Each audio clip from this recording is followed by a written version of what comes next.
नमस्ते दोस्तों, आपका स्वागत है हमारे चैनल पर। तो कल हम आप लोगों को जनजाति क्या है ये पढ़ा दिए थे, ठीक है। अगर आप क्लास नहीं देखे हैं तो देख लीजिएगा। और अब आज जो है हम आप लोगों को इस जगह से पढ़ाएंगे। वैसे मैं बता देती हूँ, जनजाति बहुत ही शॉर्टकट में परिभाषा, जनजाति उसको कहते हैं जो किसी विशेष क्षेत्र में रहते हैं, ठीक है। उनकी विशेष संस्कृति होती है तो उसको ही जनजाति कहते हैं।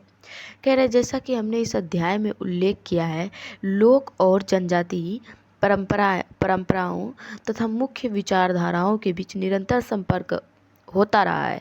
तो लोक और जनजाति परंपराओं, इन दोनों के बीच तथा प्रमुख विचारधाराओं, जो प्रमुख विचारधारा है के बीच निरंतर संपर्क होता रहा है। इन सब का निरंतर लगातार संपर्क होते रहा है एक दूसरे से। कह रहा है दोनों ही दिशाओं में देवताओं, संकल्पनाओं, देव कथाओं और जातियों का आपस में आदान प्रदान होता रहा है।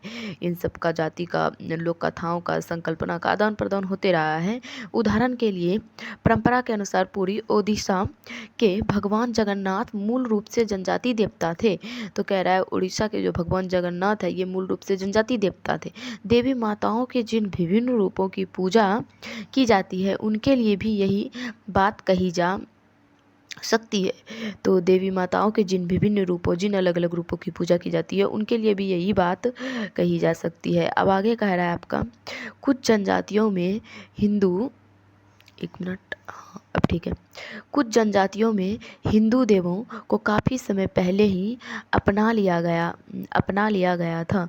तो कुछ जनजाति जो हिंदू धर्म के जो देव हैं तो उनको ही मतलब कि काफ़ी समय पहले ही अपना लिया था। और महाभारत तथा रामायण के उनके अनेक रूप हैं।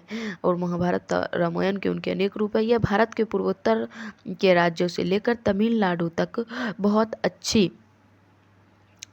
अच्छी तरह लिखा गया है। तो बहुत ही अच्छी तरीके से लिखा गया है। पूर्वोत्तर राज्यों से लेकर तमिलनाडु तक बहुत अच्छे तरीके से लिखा गया है। कह रहा है इस प्रकार के परस्पर संपर्क इतने लंबे समय तक, इस प्रकार का जो आपस में संपर्क बना हुआ है, ये संपर्क इतना लंबे समय तक तथा इतनी सहजता, काफ़ी ज़्यादा सहजता, अच्छे से, आसानी तरीके से, सहजता से कैसे होते रहे, ठीक है। ये यहाँ एक क्वेश्चन पूछ रहा है कि आखिर इस प्रकार का संपर्क जो है जनजाति और आदि जातियों की, इन दोनों के बीच जो संपर्क रहा है ये इतने लंबे समय से, इतना आसान तरीके से, अच्छे तरीके से कैसे रहे हैं। तो ऐसा इसलिए हो सका है। इसका आंसर भी आपका एनसीईआरटी दे रखा है। देखिएगा आप लोग, एनसीईआरटी में जो भी क्वेश्चन पूछता है ना, उसके बाद उनका आंसर भी दिया हुआ रहता है। तो यहाँ कह रहा है ऐसा इसलिए हो सका क्योंकि लोक, जनजातियों और हिंदू विश्वास में अनेक समान प्रकार की संकल्पनाएं थे। ऐसा कह रहा है इसलिए हो सका क्योंकि लोक, जनजातियों और हिंदू विश्वास में जो है ना अनेक समान प्रकार की संकल्पना थी। कुछ मतलब कि जो संकल्पना थी ना, कुछ क्या अनेक ही, मतलब बहुत ऐसी संकल्पना थी जो समान प्रकार के। उदाहरण के लिए कह रहा है तीनों में प्राकृतिक तत्वों का पूजा की, जैसे कि पर्वत का, आप लोग जानते हैं हिंदू धर्म में भी आपका हिमालय पर्वत हो गया, कैलाश पर्वत हो गया, इन सब की पूजा की जाती है। नदियाँ की, गंगा, यमुना, सरस्वती, सिंधु, कृष्णा, ये सारी नदियों की पूजा की जाती है। पेड़ों की, जैसे आप जानते हैं वट वृक्ष की पूजा की जाती है, पीपल की, ये सब। और पौधों की, तुलसी का पौधा जो होता है उनको पूजा किया जाता है। जंतुओं की, गाय हो गया, आपका ये सारे जितने भी जंतु हैं, सांप को नाग देवता मान करके उनको भी पूजा जाता है। तथा कुछ पत्थरों को भी पवित्र माना गया है। और कुछ पत्थर, शिवलिंग सब हो गया, ये सबको भी पवित्र माना गया है। क्योंकि एक मिनट, कह रहा है क्योंकि इन सब में चेतना है। और उसी माना जाता है कि इन सब में जो है ना चेतना है। निसंदेह बिना किसी संदेह के जनजातियों द्वारा उन प्राकृतिक तत्वों से संबंधित कई देवताओं की पूजा की जाती है। उन प्राकृतिक तत्वों से संबंधित कई देवताओं की जो पूजा है वो की जाती है। उदाहरण के लिए जैसे लिया गया है तमिलनाडु के नीलगिरी पर्वत में जो निवास करने वाले, एक मिनट थोड़ा सा छोटा कर देते हैं, अब अच्छा है, निवास करने वाले टोडा जनजाति, इनमें से एक की तस्वीर बाईं ओर दी गई है। तो ये यहाँ पे आपका तस्वीर दिया गया है, आप लोग यहाँ पे देख सकते हैं, ये रहा तस्वीर। अब आगे सुनिए, अब आगे क्या कह रहा है। तो हाँ, टोडा जनजाति इनमें से एक की तस्वीर बाई ओर दी गई है के अनुसार इस पर्वत के 30 से अधिक शिखर देवी देवताओं के निवास स्थान है। कह रहा है इस पर्वत के 30 से अधिक शिखर, ठीक ना, शिखर को पूजा करते थे ये लोग, तो देवी देवताओं के निवास स्थान है। ये शिखर इतने पवित्र माने गए हैं कि टोडा जनजाति के लोग अपनी उंगली से इनकी ओर संकेत भी नहीं करते। इतना पवित्र माना गया है कि उंगली से भी संकेत नहीं करते हैं। कह रहे हैं देवताओं में इतनी बहुलता के पश्चात, इतना ज़्यादा बहुलता है, इतना ज़्यादा विविधता है, ठीक ना, हिंदू धर्म के समान अनेक जनजातियों में भी उच्चतर देवत्व या परमात्मा की संकल्पना है। उदाहरण के लिए अरुणाचल प्रदेश की अनेक जनजातियां डोनी पोलो की पूजा करती है, जो सूर्य और चंद्रमा के मिले जुले रूप माने गए हैं। कुछ एग्जाम्पल दिया हुआ है कि अरुणाचल प्रदेश का जो है अनेक जनजातियां डोनी पोलो की पूजा करते हैं, जो कि सूर्य और चंद्रमा से मिला हुआ, उसको डोनी पोलो कहते हैं, माने गए हैं। इन्हें आगे चलकर परमात्मा माना गया और इसी को आगे चलकर परमात्मा माना गया है। मध्य भारत के क्षेत्र, और मध्य भारत की बात करें तो मध्य भारत के क्षेत्र में खंडोबा भगवान के संदर्भ में भी ऐसा ही है। खंडोबा भगवान के संदर्भ में बताया गया है। पूर्वी भारत में बताया गया है मुंडा और संथाल जनजातियां जो है अन्य वैदिक शक्तियां के साथ सिंग बोंगा की पूजा करती है। तो मुंडा जनजातियां सिंग बोंगा की पूजा करती है, जिन्हें वे परमेश्वर कहते हैं, और इसी को वे लोग परमेश्वर कहते हैं, और जिन्होंने यह संपूर्ण विश्व बनाया है। ऐसे अनेक उदाहरण हैं, ठीक है, और ये भी कहते हैं जिन्हें इस संपूर्ण विश्व बनाया है। ऐसे बहुत सारे उदाहरण दिए, एग्जाम्पल दिए हुए हैं।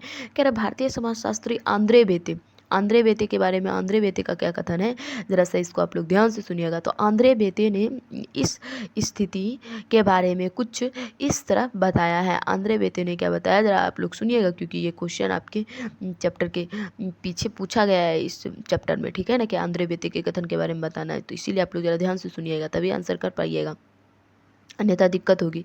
तो भारतीय उपमहाद्वीप में रहने वाली हजारों जनजातियां इतिहास के आरंभिक समय तथा हजारों जनजातियां नहीं, हजारों जातियां और जनजातीय इतिहास के आरंभिक समय, ठीक ना, जनजातीय इतिहास का जब आरंभिक शुरू वाला समय था, उससे भी पहले, कह रहा उससे भी पहले आपस में एक दूसरे की धार्मिक आस्थाओं प्रथाओं को प्रभावित करती रही है, ठीक है ना, मतलब एक दूसरे को प्रभावित करती रही है।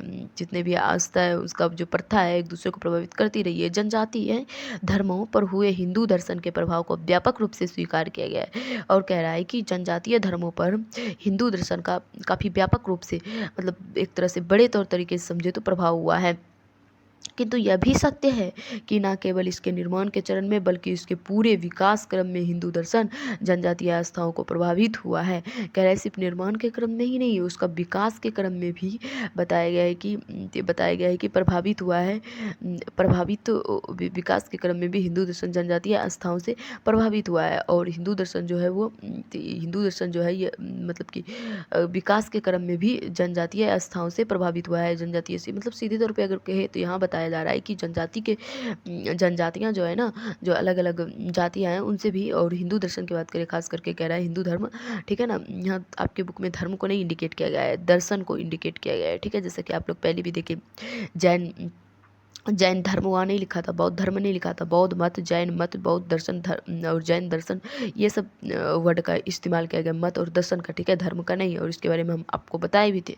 तो इसीलिए कह रहा है यहाँ पे, अब समझिए, कह रहा है स्पष्ट रूप से इस लंबे समय के परस्पर संपर्क के परिणाम आपसी समृद्धि रही होगी। तो यहाँ स्पष्ट बात कर दिया गया है कि लंबे समय के परस्पर संपर्क, जो लंबे समय से जो संपर्क का जो परिणाम है, जो परिणाम मिला, तो आपसी समृद्धि रही होगी, ठीक ना, आपस में वो लोग समृद्धि मिल करके विकास किए होंगे।